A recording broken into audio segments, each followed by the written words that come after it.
In this video, we'll go over how to get the Radiant Imperial Lynx mount, which requires us to be Renown 9 with the Flames Radiant faction over at Hollowfall. Once we do get there, we'll purchase the mounts from Lars Bronze Melt for 8,125 resonance crystals, so be sure to have that amount ready. Since the mount is tied to Renown, we'll also be going about 3 methods in this video that we can use to help us gain reputation and ultimately get our hands on that mount. So first of all, let's talk about the methods for gaining reputation, and then I'll talk about how we can mid-max those. So there's going to be 3 methods. First of all will be the Nightfall event that happens on the edge of the Hollowfall zone. This will happen every hour, and the goal is to fill up the progress bar. You'll gain reputation for every bag that we achieve, and there's going to be 3 checkpoints, so we'll get some reputation for getting the green bag, the blue bag, and the purple, which will give the largest amount of reputation. The first time we do this each day, we'll be able to get 500 reputation, and then subsequent full clears of the event will give us 250 reputation. And what I mean by that is that we can repeat this event every hour, either on the same character or using alts, and we'll be able to gain 250 reputation every time we get those 3 bags. Our next source of reputation will be the quests themselves, so we'll be able to get 3 dailies and 1 weekly quest. Now the first time we do the dailies, we'll be able to get 100 reputation from each one, while the weekly will give 200. Afterwards, if we use our alts or bring them there to redo the dailies, we'll be able to get 50 reputation each instead. So to recap, the first time we turn in the dailies,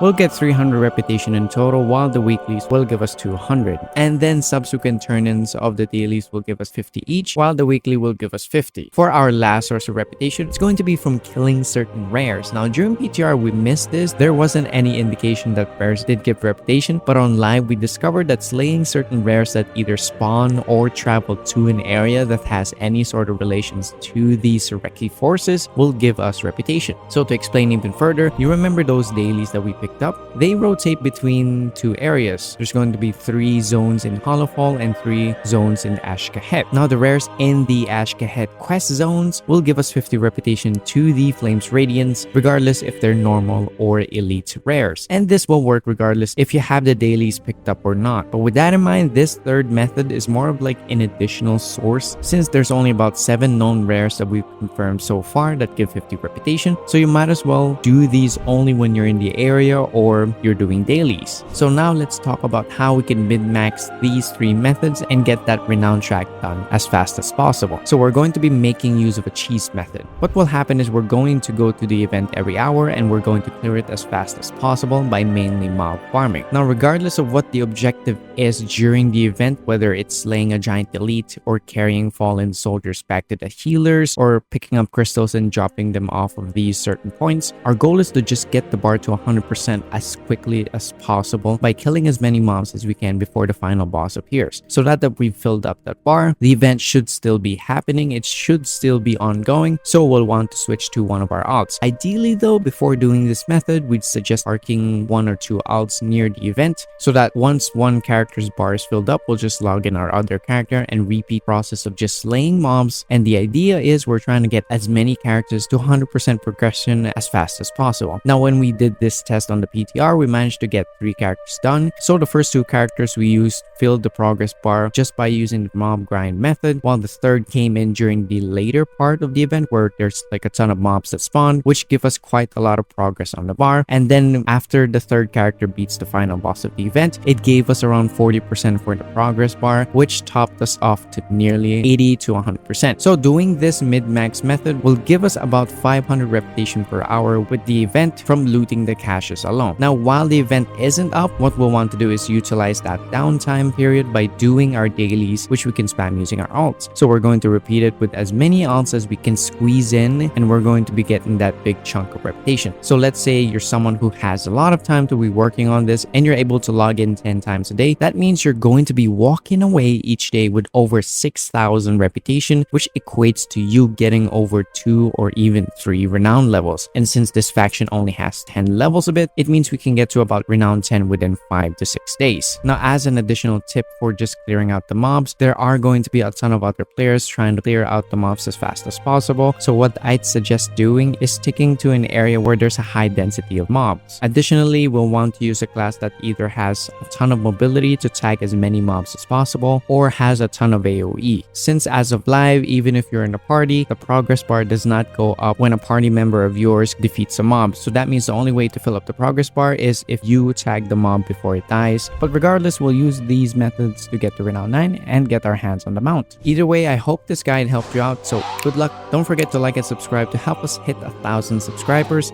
Thank you guys for watching, and we'll see you in the next one.